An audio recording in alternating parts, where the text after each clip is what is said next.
दो चश्मा बाहर कढ़ांगे ते जेहड़े पौधे तो असीं पिन्स लैणियां ने उस पौधे की अच्छी ताकत ते जवानी की उम्र होए। मौसम बहार च जनवरी की 15 तरीक तो लैके ते तकरीबन 15 फरवरी तक असीं ये ला सकते हैं। ठीक। अस्सलाम वालेकुम रहमतुल्लाहि व बरकातहू। शहराज गार्डनिंग आइडिया खुश आमदीद। वेलकम करना जनाब तुहानू अपने गार्डन अपने काम से। उम्मीद करना सारे दोस्त ठीक ठाक होंगे, सारे राजी खुश होंगे, सारे अपने प्यार नाल प्यार वंडदे होए मुहब्बतां वंडदे अपना निज़ामे जिंदगी जी रहे होंगे। लो भाई सजनों वेले दोस्तों अज असीं लाणियां ने पिन्स। जिस तरह कि तुसीं वेखिआ मिठे का फ्रूट लगा होया आउट सीजन लगा साढ़े इधर। ऐदा गर्मी जरा देर पर रही तो फ्रूट लेट लगा यानी कि डबल फल लगा। तो हुण ये प्लांटेशन की वीडियो तुहानू देनी है, कलमा देनी है। चैनल सबसक्राइब कर लो, बैल आइकन के बटन दबा लेना, दोस्तों नाल शेयर करना है, अगलियां पिछलियां वीडियो साड़ियां वेखनियां। ठीक है। तो हुण असीं इहदियां कलमा लैने तो चल के अपनी फार्म ते लाने इहदियां कलमा। इहदियां कलमा बड़ियां प्यारियां चलदियां ने। मिठा फ्रूट है एक, तो चूसन वाला मिठे का फ्रूट है। ये गर्मी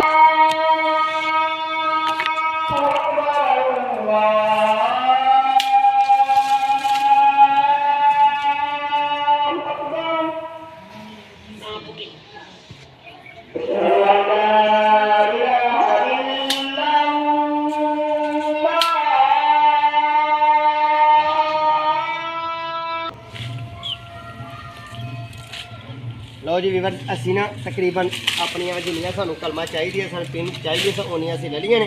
चलने अपने फार्म से ते चल के इन्हां दियां कलमा बनाइए।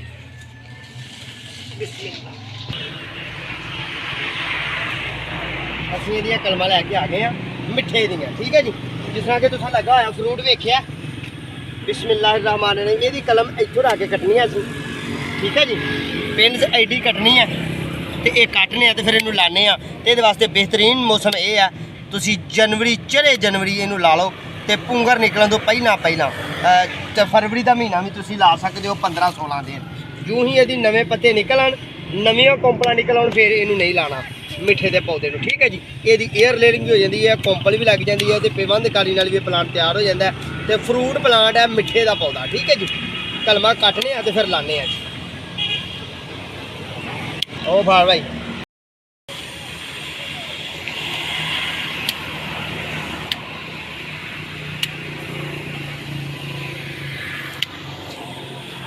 तीन तो 4 चश्मे असी लैने ने ताकि साढ़े यह चश्मे जोड़े ने ये फुट पैन। ठीक है।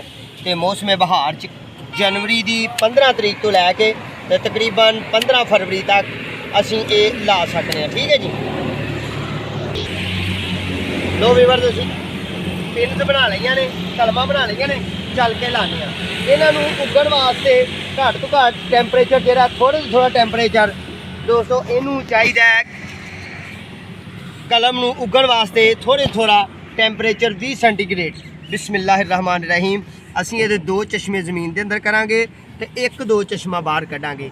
तो जेहड़े पौधे तो असीं पिन्स लैणियां ने उस पौधे की अच्छी ताकत ते जवानी की उम्र होए यानी कि कूला पौधा होए। ऐसा ना होए कि उन्होंने पानी ना लगा होए तो वह बेचारा ना हरा होए तो ना सुक्का होए। यानी कि ताकतवर ते तंदुरुस्त पौधे दी असीं पिन्स लैणियां ने। ठीक है जी। चंद पिन्स साड़ियां रह गई ने दोस्तों।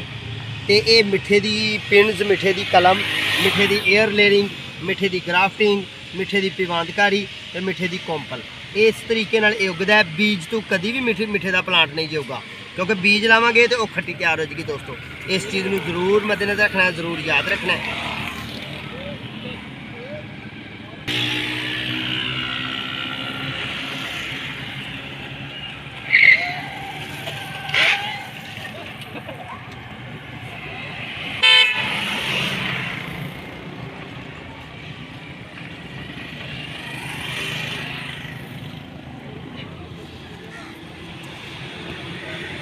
दोस्तों अभी पाना है तो शॉपर इस तरह का टर्नल।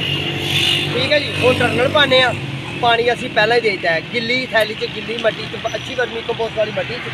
यह वाली